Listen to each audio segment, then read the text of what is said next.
Brosplay! What a strange experience to be back to this, brother. I know, man. Oh wow, we're back. I just want to make sure it was the right space. We were playing a boss. You remember that? Yeah, we just defeated Claw? We defeated. It was a big, Claw. scary man. What was his name? He had evil intentions. I'll get you, Inspector Gadget. Hmm. So now I remember this scene. I remember this being. This is why I wanted to ruthless. get back into it. I was like, I was putting the episodes together, and I'm like, man, Jak and Daxter, I love Yak. Jak and Daxter. I really appreciate that. So how have you been, brother? Ow. I've been pretty good. It has been a long time actually. Now It's been 2 weeks. Yeah, 2 weeks. We just get so rusty after 2 weeks. I feel a little rusty, but give it a moment. We'll be right back into it, Brad.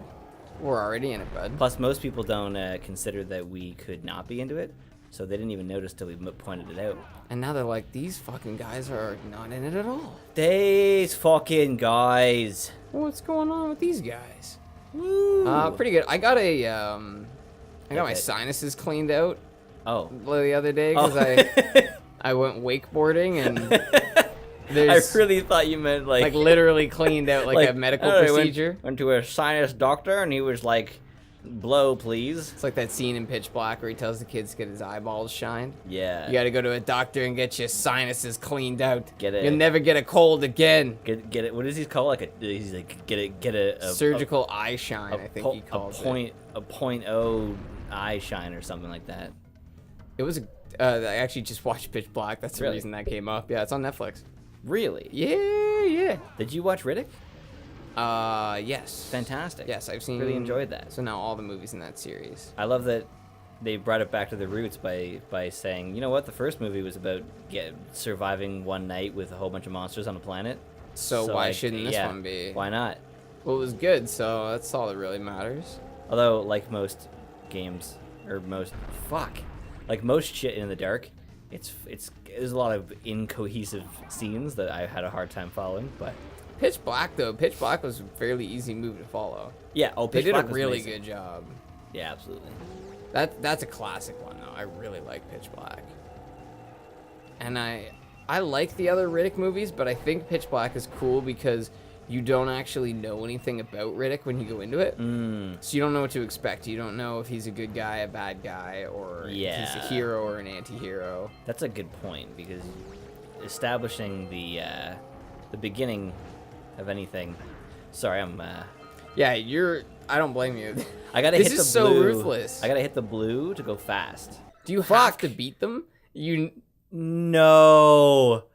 Really? I chose the wrong disc. What do you mean? We have 2 discs. Why is there two? What do you mean 2 discs? We have 2 Jak and Daxter discs. Like one's damaged? And one of them's damaged. And this is the damaged one.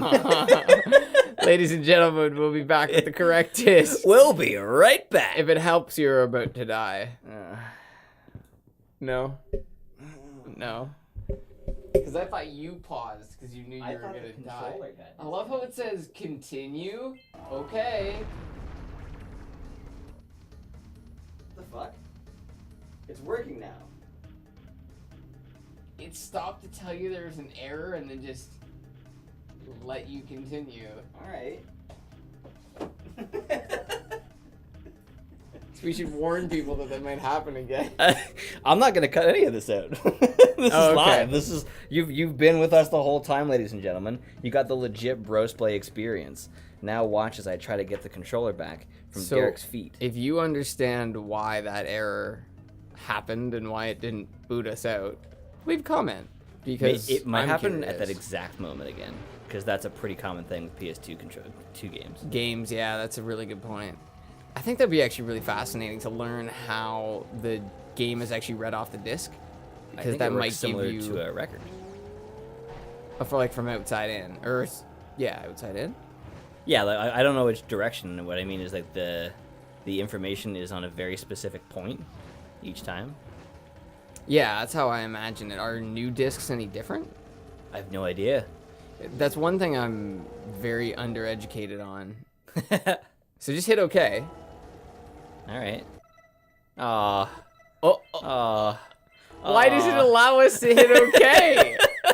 Why is that an option? Okay, now we'll be back. We'll be right back. Hey, welcome back. We changed the disc.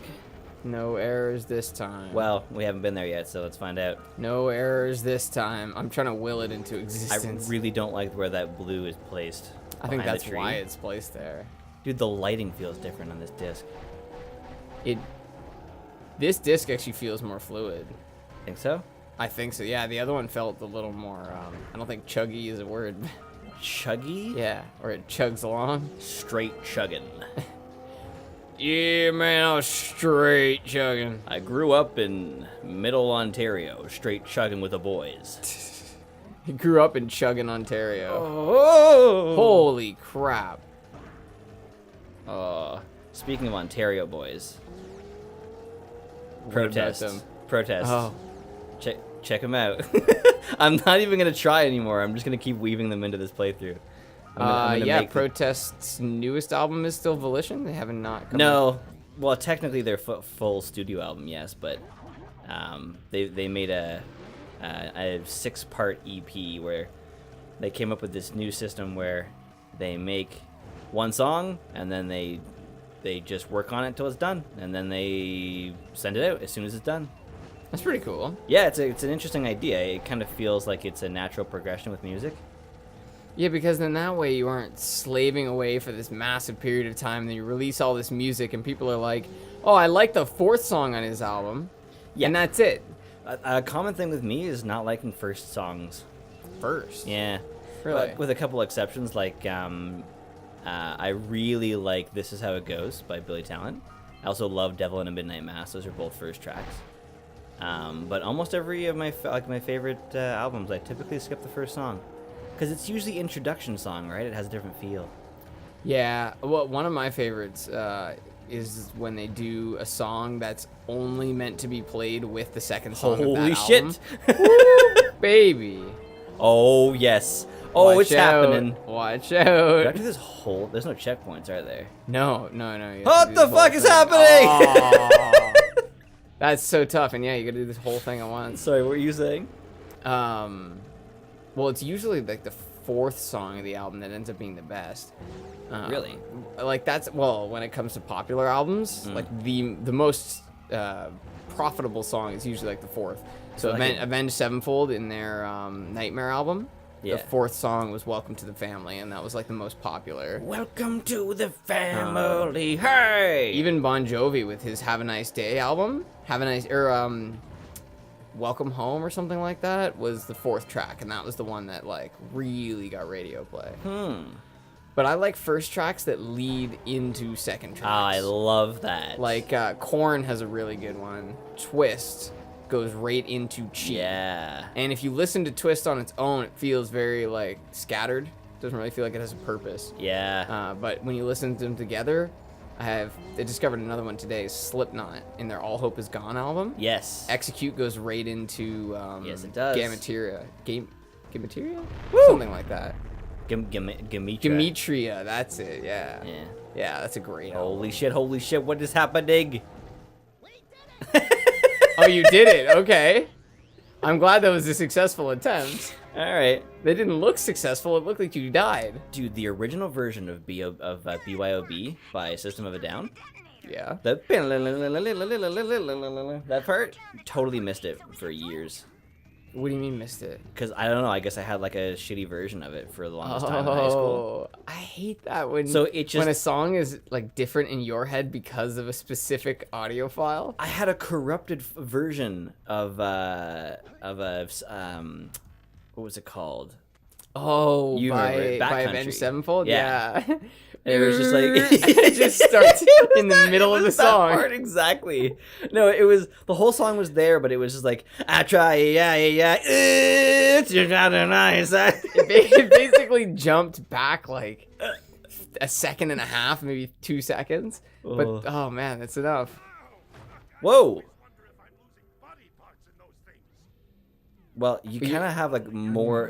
He's got hands for feet. Does he? Look how they're actually feet, but look how hands they are. Yeah, they're like pretty rubber gloves, hand-like. like giant poofy rubber gloves. Is this? A good guy? This is the bad guy from the very beginning. He was casting a spell when you got... Oh, really? Oh, look at that. She's got precursor armors. Who? What do you call her? Gall?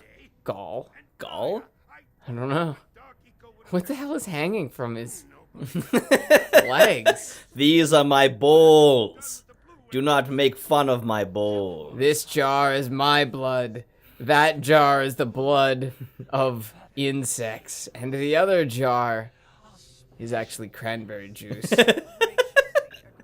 That's my favorite jar. I just really enjoy the taste of cranberries. Not that the rest of the world does. You've seen that John Oliver bit, right? About cranberries? Yeah, about... Oh, but the unpalatable cranberries? Yeah, added sugar. Like, please don't make us do that.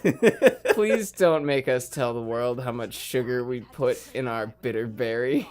I was just watching a great Adam Ruins Everything video about how fat is like a common misconception that fat makes people fat, and that when you take fat out in order to make something taste good, you add a ridiculous amount of sugar, which is what makes people fat.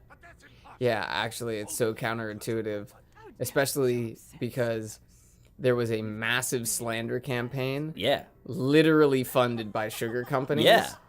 Where scientists were putting out false evidence about saturated fat being bad for you. Yeah, it's a lot like... Because they were literally trying to create a patsy. Yeah, exactly. And how easy is it to sell fat makes you fat? Yeah, that's actually, like the it's easiest in the name. slander campaign you could ever possibly have. Yeah, and people always talk about like avoiding fatty foods, or like I still hear people say that all the time, where they're like, "Yeah, but there's so much fat in them," and I go, "That's why I eat it. Avocado, almonds, seeds. Like, why do you think I eat those things? Yeah. It's for the fat." Yeah, people can choose to believe that things are exceptions to the rules, or that they are the rules themselves. Well, the big thing is to not get wrapped up into what something's called. Just because something's called a salad doesn't mean it's good for you. And just because something's called, like, a burger doesn't mean it's bad for you. Right. It's really just about what it is. Like, is a salad still a salad when it has 1,500 calories? Technically, yeah, because it's just like it's a slaw of whatever. That's the definition of a salad.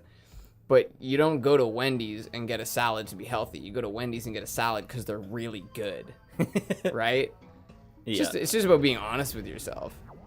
I have no idea where I'm supposed to be going right now. I think you're supposed to stay there. I don't know why you came back, to be honest. Pretty sure he said use...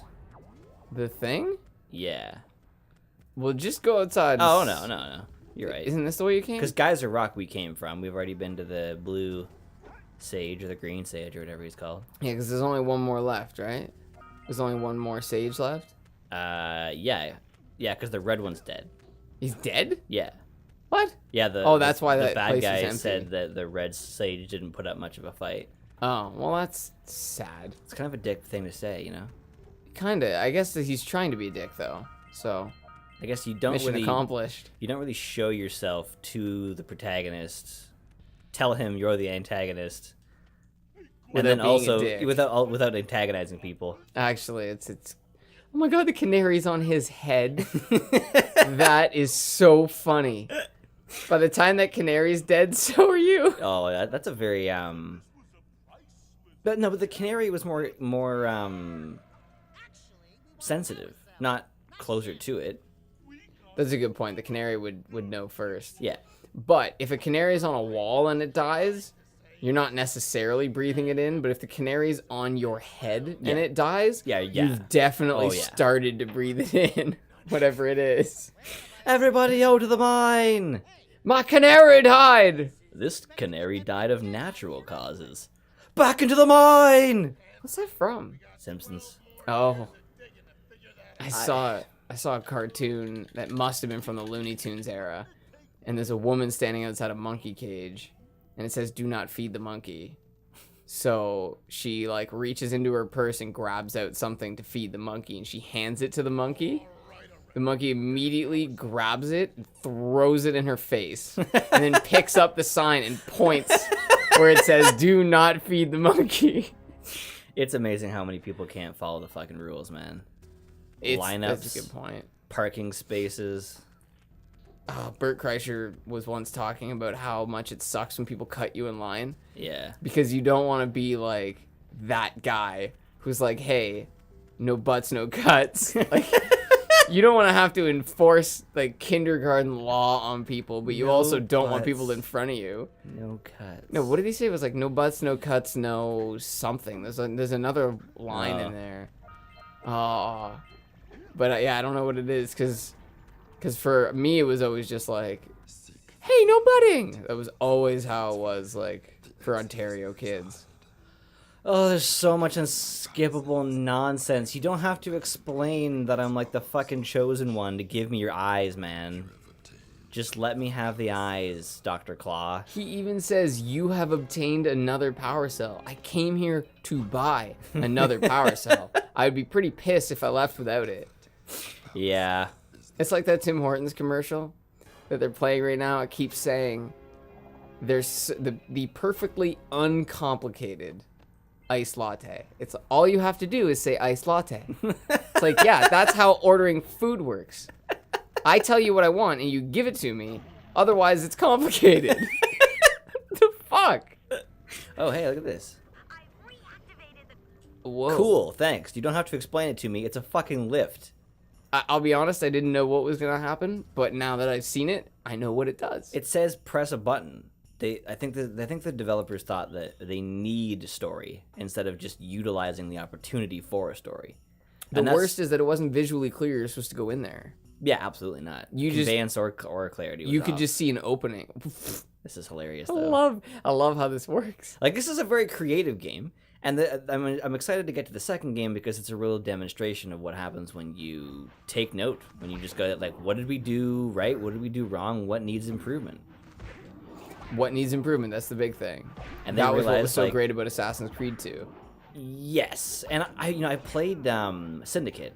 Oddly enough, it's the last Assassin's Creed game they made. Do these guys just keep coming back?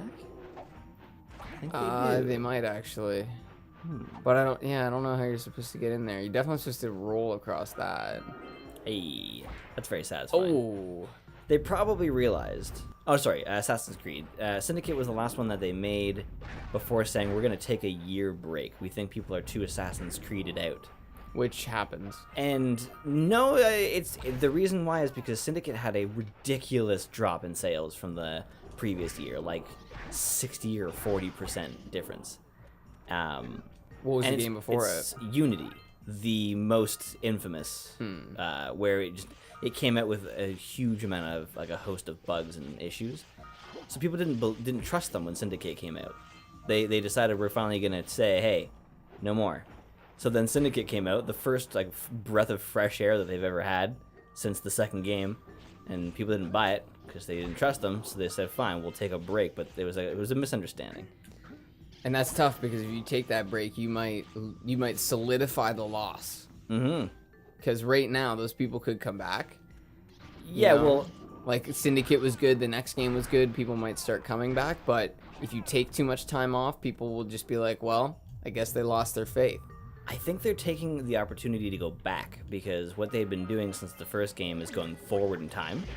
And so they got to the Industrial Revolution with Syndicate. And, this is not... oh, that's cool. Yeah, this isn't Fireball. Yeah, so they kept moving forward in time. They did, like, the American Revolutionary War all the way up to the Industrial Revolution. And then they're like, ooh, this is going to be hard to move forward from here because, like, we're pretty much going to have to go into, like, 1920. And gameplay-wise, it's not going to be a huge amount from late... Actually, you know what? That might have actually been 1920. So they might have even had to go to, like, 1950 in order to make it interesting. Which is just not going to work. Yeah. So they decided to go way back. It's called Origins. It's going back to fucking Egypt. Really? Yeah. Which I think is going to be a good thing. I think when you... like Battlefield 1 is a good example of when you limit the shit that exists in the game, it's easier to balance. In Battlefield 4, there were just like 30 guns, and they all kind of did their own, like they kind of did their own thing, but in the end, they could all pretty much be used the same similar situation. So there wasn't a balancing act at all. There was nothing to balance. There was a very clear dominant in each category, and then Which in Battlefield sucks, 1, there's still dominance, but also in Battlefield 1 they made a back to basics classic playthrough or playlist where it removed all attachment options and upgrades and shit. Like bare bones pure. It's basically bare bones pure, yeah. But so everyone has the first unlockable gun too. So it's basically 4 main weapons available in the entire playlist, like per team. Like so, the recons have 1 sniper, and the support has 1 LMG with no attachments. So it ends up being this like pure, just becomes about like your skill instead of like, oh, I have the level 10 Hellrieger assault rifle, which is like an LMG that operates like an assault rifle. Yeah, I am very appreciative of that kind of gameplay where you can put everyone on the same playing field. Mm-hmm. You don't necessarily have to have everything identical and even all the time, but the idea is that people start off on an even keel. That's important. Each game should be started on an even keel. So, is this guy a mini boss? Guess so. Kinda. I actually think I think you need the fire, yeah. yeah. Which Once you've Okay. seen the fire of the I fucked that up again. all right, next time mini boss. Oh shit. Mini boss in the fire. Nice.